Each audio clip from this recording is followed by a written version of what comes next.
E ainda a história de Portugal. A primeira volta ao mundo, os 500 anos da viagem de Fernão de Magalhães, da qual só 18 dos 250 tripulantes sobreviveram. Isso já é a história de Portugal e também da Espanha. É Mar Pichel, da BBC News Mundo, 28 de setembro de 2019. É antigo, mas como é história, então ainda vale. Ainda é assim que funciona. É muito legal essa história. Olha aqui o mapa de como mais ou menos era naquela época a ideia das pessoas no mundo. Os 250 homens que deixaram o porto de Sanlúcar de Barrameda em 20 de setembro de 1519 não tinham ideia da repercussão que teria aquela viagem. Olha que bonito que é esse mapa. Geopolítica. No dia 20 de setembro de 1519, 5 navios com 250 homens deixaram o porto de Sanlúcar de Barrameda, no sul da Espanha, em direção ao Atlântico. No comando da nau Trindade estava o capitão português Fernão de Magalhães. Legal. Nem Magalhães ou mesmo seus homens sabiam que a expedição mudaria o curso da história do mundo. Eles seriam os primeiros a dar a volta ao mundo num marco que celebra seu 5º centenário. Isso, preste atenção, isso foi em 2019. Falado, né? Então, há um pouco mais agora. Mas é maravilhoso. Mas também foi considerado um feito real da resistência humana. A primeira circunnavegação do mundo foi um verdadeiro inferno de doenças, fome e violência. Relata o historiador Jerry Broughton, da BBC History Magazine. De fato, apenas 18 dos 250 tripulantes retornaram a Sanlúcar, 3 anos depois de deixar o porto. Embora muitos atribuam a Magalhães o crédito de ser a primeira pessoa a circunnavegar a Terra, o português não está entre os 18 sobreviventes. Maria. Mas isso não tira o mérito de ser o explorador que idealizou e empreendeu essa dura histórica jornada. Então o Fernão morreu na viagem, olha só. A ideia de Magalhães. O principal objetivo da viagem não era dar a volta ao mundo, mas alcançar as Ilhas Molucas, ou Ilhas das Especiarias, na Indonésia, e sua riqueza ao longo da rota oeste, que era o que Cristóvão Colombo pretendia quando encontrou o continente americano.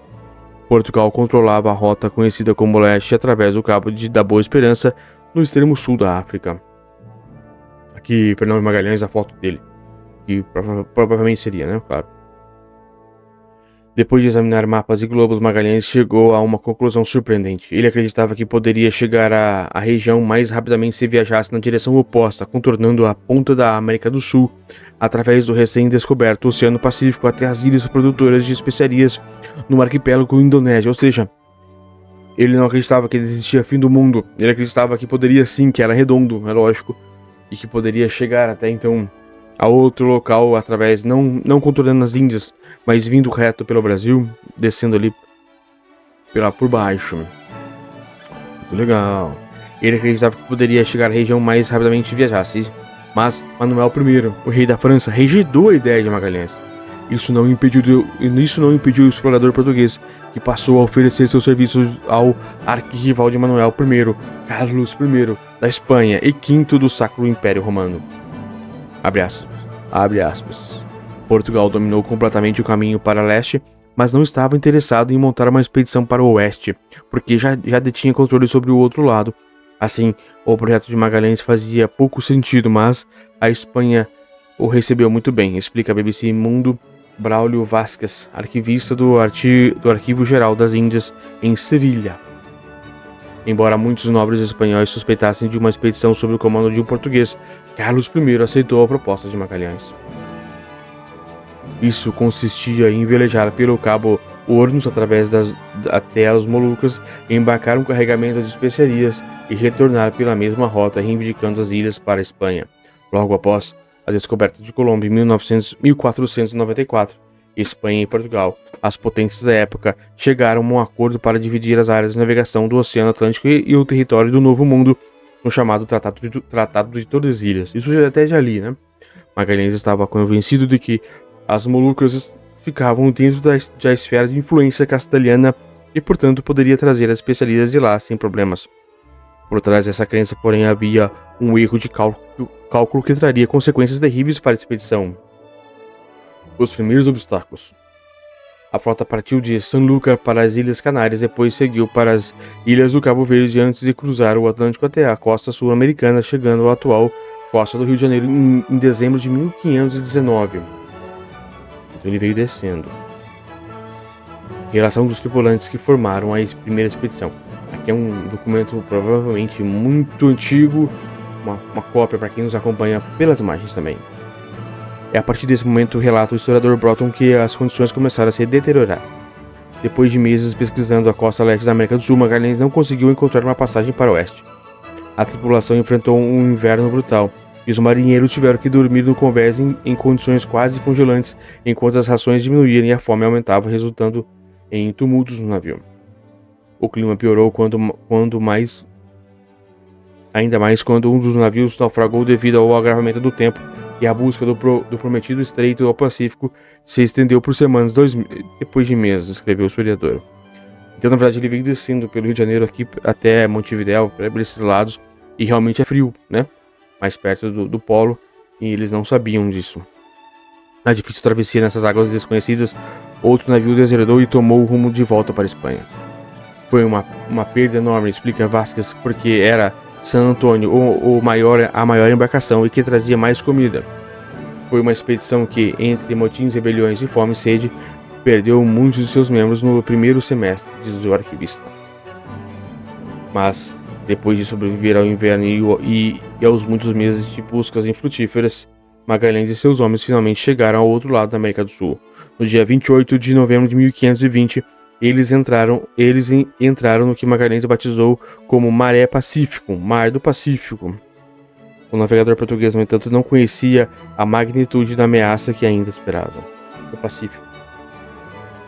Magalhães achava que parte mais difícil da viagem já tinha passado e restavam apenas um pequeno cruzeiro pelas ricas ilhas das especiarias. Mas a combinação de mapas ruins, cálculos ruins e o fato de ele ser o primeiro europeu a estar nessas águas transformaram esse breve cruzeiro em um pesadelo de 100 dias de fome e escoburto, doença grave causada pela falta de vitamina C e mortes.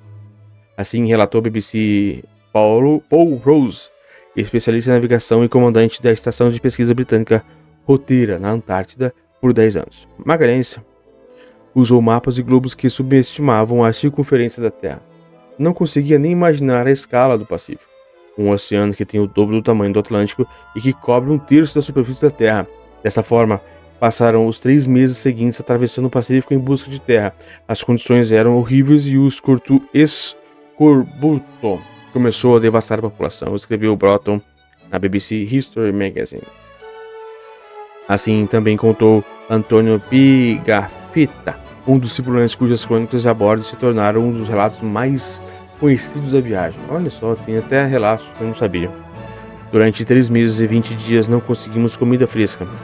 Comemos bolo, embora não fosse bolo, mas poeira misturada com minhoca e o que restava cheirava urina de rato. Nossa, bebíamos água amarela, que estava podre, mas por muitos dias também comemos peles de boi que cobriram a parte superior do pátio principal.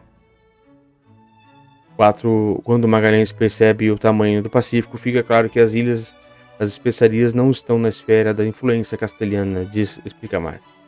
Então, ele traça um outro objetivo, as Ilhas Filipinas.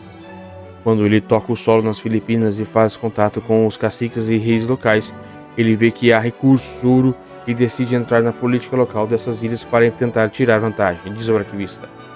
Em uma péssima decisão, Magalhães inicia uma política de fazer alianças com reis locais, mas o rei da ilha, Mactan, se opõe. Os portugueses decidem invadir a ilha junto com outros 40 membros da tripulação. Foi um exagero fatal. O povo de Mactan resistiu violentamente e Magalhães e seus marinheiros entraram em choque com centenas de guerreiros locais, escreveu Broughton. Magalhães foi morto e seu corpo nunca foi recuperado. Para o navegador português, a travessia terminou em Mactan, sem concluir a volta ao mundo. Ele não terminou dessa maneira a expedição que planejou e empreendeu. As aguardadas especiarias sob um novo comando. O capitão espanhol Juan Sebastián Elcano se tornou o novo comandante da expedição e foi sob suas ordens que eles navegaram para o destino que Magalhães queria, as Ilhas das Especiarias, ou Molucas, onde chegaram em novembro de 1521. Até então, eles imaginavam que aquelas ilhas não estavam na área de influência castelhana que havia estabelecido o Tratado de Tordesilhas.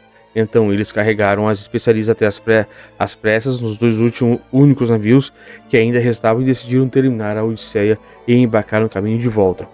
O dilema que surgiu então foi que seria um caminho a seguir. A Trindade, que havia sido comandada por Magalhães, tentou retornar pelo Pacífico, mas não obteve sucesso e foi capturada por navios portugueses. O navio Victoria, com Elcano à frente, voltou para a Espanha através do Oceano Índico e contornando a costa do Cabo da Boa Esperança. A travessia épica de Magalhães e Elcano. Aqui tem as imagens, como mais ou menos ele fez essa situação. Ele veio, em vez de contornar a Índia, ele veio para o Brasil e fez o contorno do famoso Estreito de Magalhães. Mas novamente houve problemas. Foi uma navegação totalmente épica, porque desde as ilhas de Timor até chegar às ilhas de Cabo Verde no Atlântico, eles não encontraram terra e enfrentaram novamente os problemas da fome, sede e fadiga, além do navio em mau estado depois que quase 3 anos de navegação, explica Vasquez. Embora não quisessem atracar no Cabo Verde sob o domínio português, as condições os obrigaram. Então, conta o arquivista, eles planejaram uma manobra. Eles não podiam dizer que vinham das Ilhas das Especiarias, porque isso implicaria em prisão. Por isso, disseram que era um navio vindo da América. Embora a princípio acreditassem neles, os portugueses acabaram capturando os 13 tripulantes. Apenas 18 conseguiram escapar no navio Victoria. Então tinha mais gente. Capturaram e escaparam com alguns. Finalmente, em 6 de setembro de 1522, o Victoria atracou no porto de Sanlúcar com apenas 18 tripulantes dos 250 que partiram, completando assim a primeira circunnavegação no mundo no qual existem evidências. Além de Elcano e Pigafetta, os outros marinheiros que retornaram foram Juan de Acuiro, Juan de Arritia, Juan de Le Zubileta, Juan de Santander, Diego Carmena, Vasco Gomes Galego, Hernando de Bustamante, Miguel de Rodas, Hans Antônio Hernandes Colomneiro, Juan Rodrigues, Francisco Rodrigues, Martim de Iudicíbios, Francisco Albo, Nicolas de Grego e Miguel Sanches. Todos chegaram em condições absolutamente penosas, diz o arquivista geral das Índias. Carlos I recebeu alguns dos sobreviventes e concedeu a Elcano uma renda anual e um brasão de armas com um globo e legenda Primus Circundest Me, o primeiro que navegou. Mais tarde, o capitão retornou para outra expedição no Pacífico, onde morreu em 1526. As consequências da expedição de Magalhães e Elcano. A expedição de Magalhães para chegar às Ilhas das Especiarias por outra rota mudou o curso da história, mas teve um enorme custo humano. Mais de 200 tripulantes morreram, muitos em terríveis circunstâncias. Para Vasquez, o mundo muda principalmente por 2 motivos. Primeiro, o tamanho do mundo, isto é, o Pacífico que a partir de então tem seu tamanho descoberto, e as viagens seguintes levarão muito em consideração. E por outro lado, eles perceberam que não existem, como foi dito nas crônicas medievais, seres monstruosos ou mitológicos, e em todas as partes encontramos a mesma coisa. Todos são seres humanos. Além disso, a Europa passa a ter ciência da complexidade de diferenças culturais do mundo. Por outro lado, no nível geopolítico, a viagem de Magalhães exacerbou as tensões políticas e comerciais entre Espanha e Portugal durante anos, mas as consequências da jornada empreendida pelo explorador português devem ser vistas a longo prazo, avalia Broughton, e faz uma referência ao florescimento de rotas comerciais na segunda metade do século XVI, já que os vínculos que Magalhães ajudaram a estabelecer entre a Europa e o Sudeste da Ásia permitiram a circulação de pessoas e bens pela América do Sul. A mentalidade de Magalhães, sua imaginação e sua determinação em usar globos terrestres em vez de mapas planos para entender o mundo abriu uma profusão de novas oportunidades de negócio, diz ele. É possível dizer que sua grande viagem deu o tiro inicial na corrida à globalização, como todos os riscos e oportunidades que isso nos representa hoje. Sensacional!